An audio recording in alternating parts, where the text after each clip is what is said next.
one-bedroom apartments for rent in the UdonThani, opposite the museum.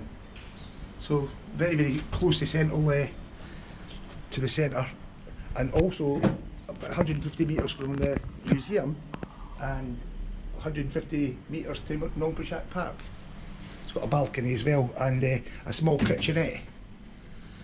But there's no need to buy cook food. It's so cheap to buy downstairs in the shops and just bring it upstairs and eat it, or phone grab and order a nice food. Just sit on the balcony.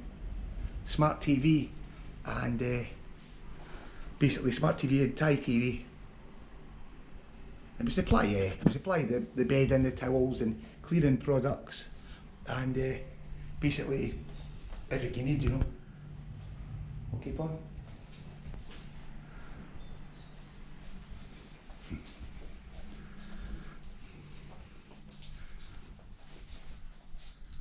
Air condition, and just opposite the apartment there's a 7-Eleven vending machine, and you've got a self-service washing facilities, or you can get a service wash. They get all the wash and iron and she'll do dry cleaning for you downstairs. There's 2 pools and 2 gyms, and all in all a nice apartment. You've got a hotel, you want to rent a hotel, it's no personal, it's having your own apartment. So, and you do the towels and the hairdryer.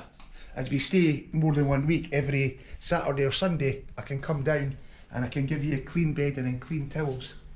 No problems at all. Okay, so if you want to rent, I'll put a link for the Airbnb. You can rent for 1 week or you can 2 weeks, it's up to you. She's got a shower, toilet and wash hand basin, hot water as well, hot water shower. And we supply the shampoo and soap as well. So that's it. I'll just leave it at that, I think. There's 2 apartments, one's got 2 air conditions on the 6th floor, this one's on the 1st floor, this one's got 1 air condition, but when you leave the window open or the air on, the 1 air condition soon makes the whole place nice and cool. So it's no, you don't need 2, one's enough. Okay.